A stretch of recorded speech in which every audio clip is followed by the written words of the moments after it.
Welcome everybody to the June. Well, we'll be going over June, but July WITI LinkSV Lunch and Learn, where we'll be going over where the money went last month, and I think last this for this year, which again these AI years seems like 2 years we've already had this year, kind of. Right, just with the newsletter, Bob, you sent out yesterday, man, there were a ton of deals that went down yesterday or the day before. But anyway, I'm going to stop talking. Don, over to you. Welcome to everyone. Great to see you here again. So yes, we're going to talk about a little bit on June, more on the first half, and specifically more on trends. Not much on individual companies this time, but trends we're seeing. So June was again a record-breaking month, 22 billion and 179 companies, which is up about 20%. That's because a YCOM cohort. They've added an extra cohort to their year, and each cohort generally has from 29 to 70 companies that are local to us. Interesting factoid, many of them are local to us because they are trying to keep them local. They tell all of their startups that you have the best chance for succeeding if you are here or if you move here. So anyway, so 22 billion. Now, as you can see, so year to date, we are now 104 billion. Greater than 24, full year. Greater than 23, full year. Greater than 22, full year. And seems likely with the number and the size of the fundings we're seeing that we will exceed 2021, which was record-breaking in many ways. Zero interest rates and a lot of money being put into a lot of things. So this is where we stand on overall investment. Now, out of that 22 billion, any surprise? 66.3 of it went to AI. And this is AI infrastructure. This is not applied AI. This is the foundation companies, and most of this, a lot of this, is going to the frontier model companies. June started and July is continuing. An AI talent war that is changing the multiples for compensation significantly. And again, this is in your AI frontier model companies. This is your senior researchers. And this all started, I'm digressing a little bit here, but this is all part of why this amount of money is going into AI and why it's going to continue. So this starts with Meta deciding, Zuckerberg deciding that Facebook has fallen behind and he's not going to stand for it. Basically opened his checkbook and spent the next month, most of June, pursuing senior AI researchers in the industry. He poached people from OpenAI, from Anthropic, from Google and DeepMind. He got people from Sesame AI. And when I say he poached them, this is not multiples of 20%. This is literally he was offering packages to these senior researchers that entailed tens of millions of dollars over the course of 3 to 4 years, depending on the researcher. Needless to say, the frontier model companies that got poached reacted appropriately and bumped their scales, not to the extent that Meta is paying, but significantly. And of course, they're not revealing that publicly, but it's out there. Now, Meta didn't stop there. Meta went ahead and hired away the CEO of Safe Superintelligence, which is Ilya Sutskever's company. That's Matt Gross. So Matt Gross is now working for Meta. He's part of the team that is underneath Alexander Wang, and therein is the next part of the story. The other component of Meta's push into AI was to look at scale AI, that is the largest provider of data for training, significantly largest. He he poached their CEO. This was an acqui-hire of another scale. Facebook invested 14.3 billion to get 49% of Scale AI. And in exchange, they got Alexander Wang, their CEO, moving over to Meta to head up this new super intelligence labs is what they're calling it. So that 14.3 billion brought in Alexander Wang. He's working with Matt Gross. And to round out that leadership team, they brought in Dan Friedman. And Dan Friedman is a prolific investor. He and Matt Gross formed a venture vehicle, NFDG, that has been probably the most prolific angel investor in AI companies for multiple years. So now as a result, that company is basically on hold, will make no new investments. Friedman and Gross will work for Meta. And Facebook has offered 49% of the current value of all of those investments in that venture vehicle to keep the investors who relied on Gross and Friedman happy. I've lost track of how many billions went into all this from Facebook, but it was a lot of money. And it's going to change compensation permanently certainly in the frontier model. Anyone looking for a senior AI researcher will have to reckon with this. So that's the story of AI for the month of June and for the first half of the year. June by itself was mostly into AI. Now, let's look at some funding trends that we've seen in the first half of the year. And we've already talked about AI infrastructure. Lots of money there. That's just going to continue. Oh, and by the way, OpenAI went out now and hired some of Facebook's senior researchers at higher rates. So we have not seen the last of that. But 4 sectors I want to point out, we've seen renewed and increased amounts of funding. Starting up in the upper right, space and aerospace. Last year we saw the beginning of significant dollars going to space industry. This isn't just the SpaceX doing the rockets. This is now the supporting companies around them. This is the companies that are creating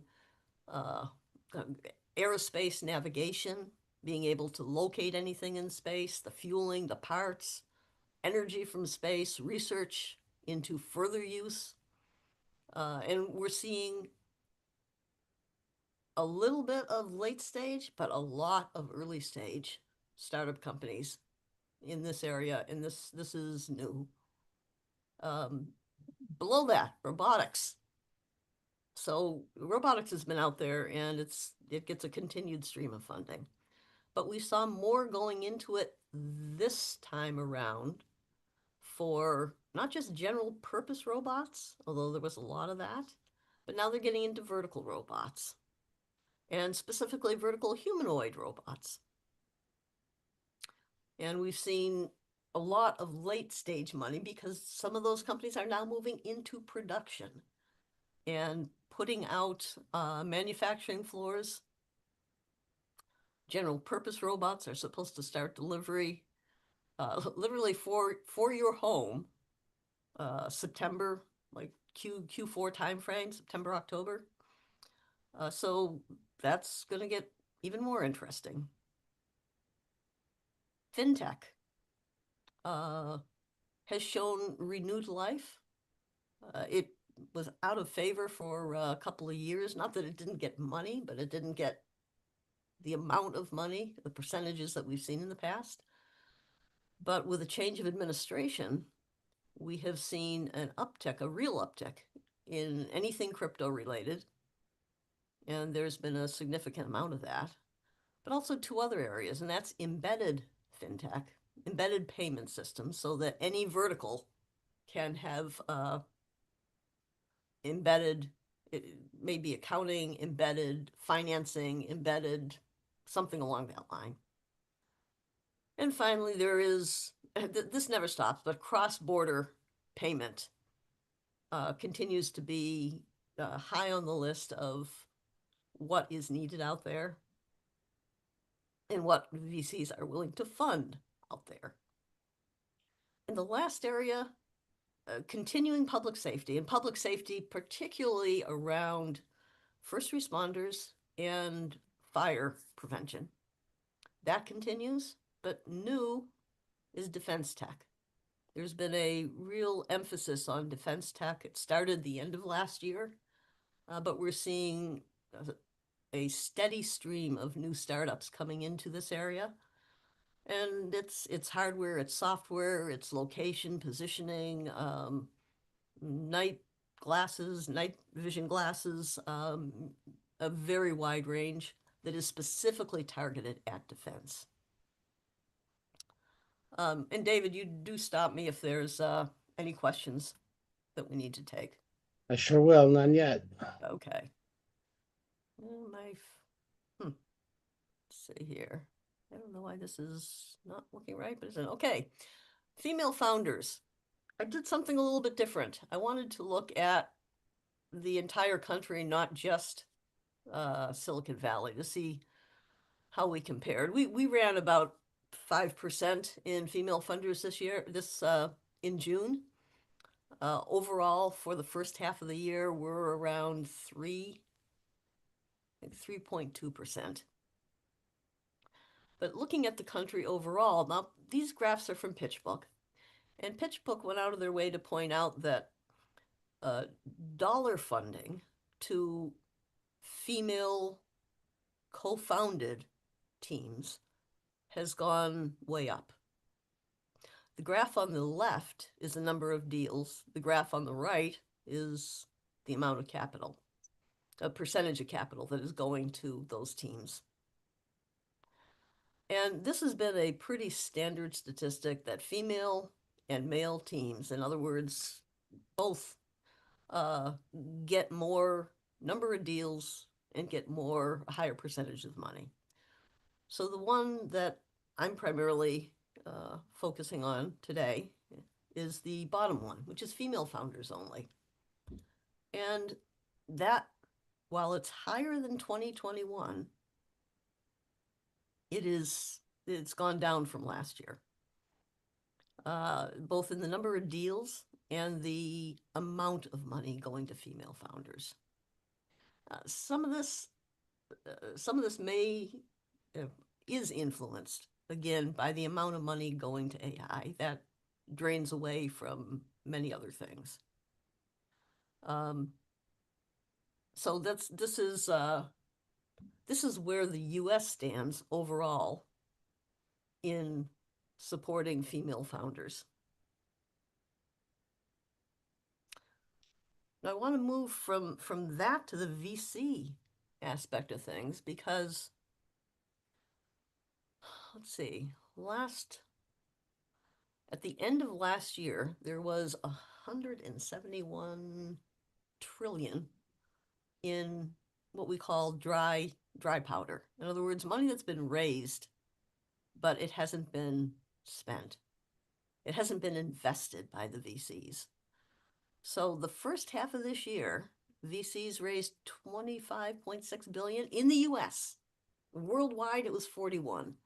But in the US, 25.6, that's the lowest amount they've raised since 2017. So we're not back to a robust fundraising economy yet, and that gets to the lack of liquidity, which we'll talk about in a little bit.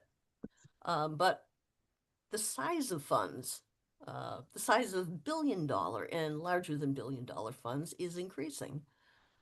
In the first half, Emergence, Felicis, Redpoint, and Foundation were they're local, and they're 4 of 7 firms that raised funds that were $1 billion or more. Now, looking at who's in the process of fundraising, there is 148 billion target that VCs are actively raising for. And out of that, there's at least 5 funds that are raising more than 2 billion. And these names will be familiar to you: Andreessen and General Catalyst, Khosla. Most of these funds are targeted towards AI. Let's see, anything else? I think that does it. There's the bottom part of each of those is the first half of the year. The top part is the second half, but also note the line, because the line is the number of funds that have been raised. And that's of interest because it gives you some idea of the robustness, of the attractiveness of VC to folks raising.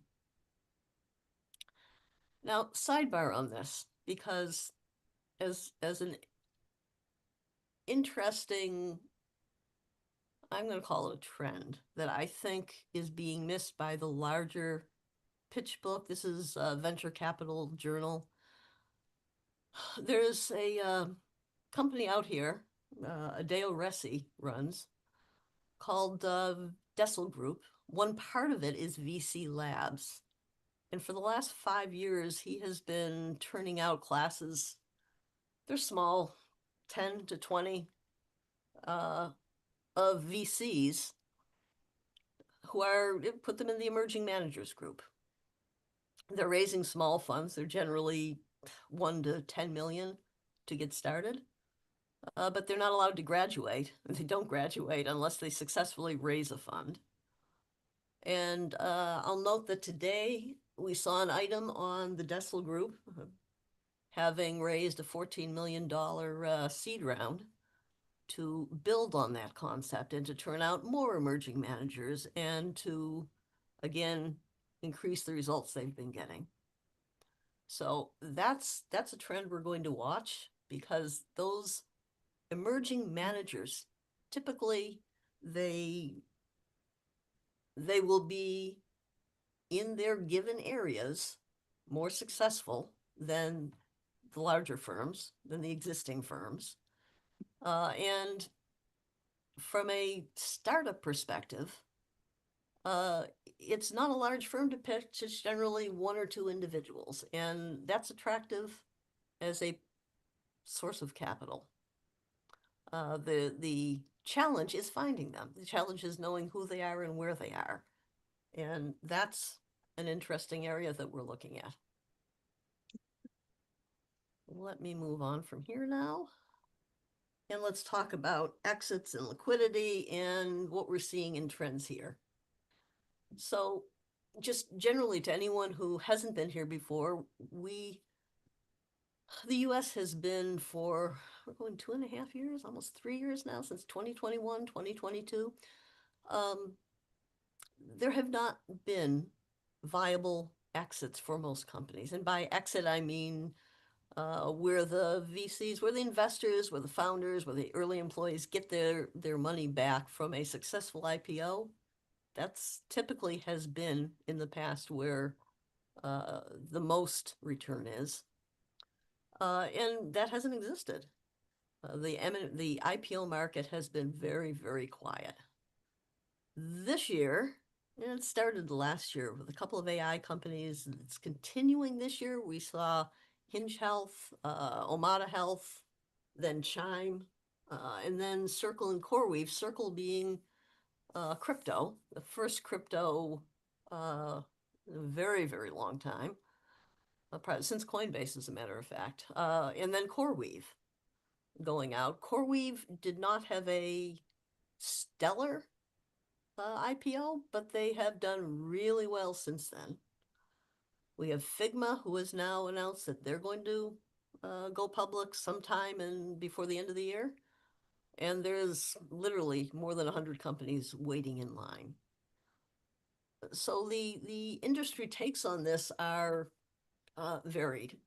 We have a couple of analysts, Theory Ventures, proclaiming that the IPO window is now open and liquidity will be coming back. Um, we most are waiting to see if this continues. Does the IPO performance on the ones who have already gone stay up? Does Figma, do some of the other AI companies go out and get well received?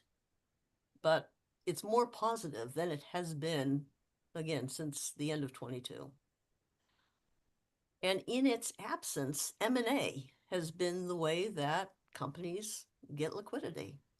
Uh, Unfortunately, the $1 billion acquisitions, there's just a limited number of companies that can do those. And overall, M&A has been down this year from 2024, which was up from 2023. But interestingly enough, there have been a couple of very large exits that have come back to, even if the companies aren't here, our local VCs invest all over the country. So simply because, as an example, CoreWeave um, went public, they had previously acquired 3 or 4, 5 local companies, and the money comes back to the holders in time. Not immediately, but takes some months. At any rate, so USA M&A is down, but in the Valley, by count, we're up.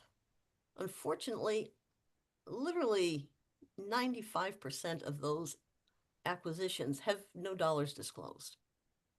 A lot of those are because the companies are, they haven't been funded since 22, and an acquisition by a competitor, a partner, is their only alternative.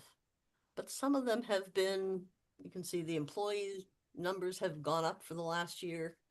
They appear to be healthy. They're not disclosing numbers, so we don't have the dollars to compare on that. And the venture markets still continue to get liquidity where it can't come from your traditional exits. Secondary market, there's a lot of secondary activity going on. This is when a company agrees that they will allow some of their investors and employees to sell shares to other investors and employees. And then continuation funds was same thing, except the VCs are selling their stakes to other investors. So these trends are going to continue. We have to wait and see where the IPO market is going to go. And from an M&A perspective, just 2 items that have been pointed out. One, of course, is just general uncertainty tends to make companies not take big steps forward. But there's one other thing that that uh, analysts believe is influencing this, and that is the amount of money that is going into AI infrastructure. Traditionally, companies like Microsoft and Google and the larger, the big 4, if you will, um, they buy a lot of small companies, and they're still buying, but it's at a reduced pace. What they are doing is putting hundreds of billions of dollars into AI infrastructure. And that may be having a significant impact on what they have available for M&A.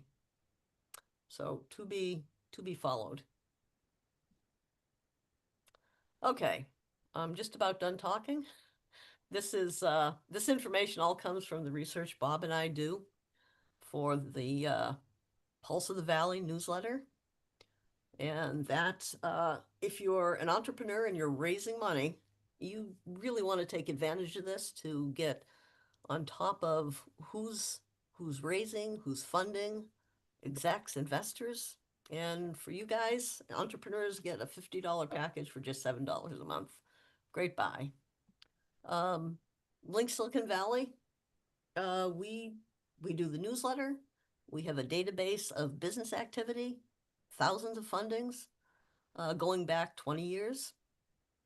Now, we basically make sure that the information that goes into that database and the newsletter is solid. We confirm it, we review it, and there's contact emails for you as well. So you don't have to go to many different places to get something actionable. That's our goal, give you actionable info. We have an accelerator program. We're working with Skydeck and Bronco Ventures, looking to expand that. And for those of you that follow us over on our LinkedIn page, you know we're also doing a couple of podcast series. Next episode on the legal foundations is next Wednesday, as a matter of fact. I invite you to follow us over on LinkedIn, and I'll see you next month. David, back to you. Thank you, Don. All right, I'm glad I saw that LinkedIn link, 'cause I can never find you guys when I try to patch you in, so I will find it. We do have let's see, next week the summit we have Tuesday and Wednesday, a lot of great stuff, building agents, many things happening at WITI, and then our brand new Wednesday 6 a.m. Pacific for our many of our members in Asia, different parts. We do have our advanced LinkedIn. But that was great, Don. So much happening. Does anybody have questions or comments before we go into breakout rooms? Real quick, David, I just want to say hi to Don. We ran into each other at Ignite, and I just want to say hi again. Nice. Okay, awesome. Stephen, did you want to comment or question about No, just turning things on for the breakouts. maybe everybody put their okay, cool. All right, so we're gonna do breakouts. Thanks for being here.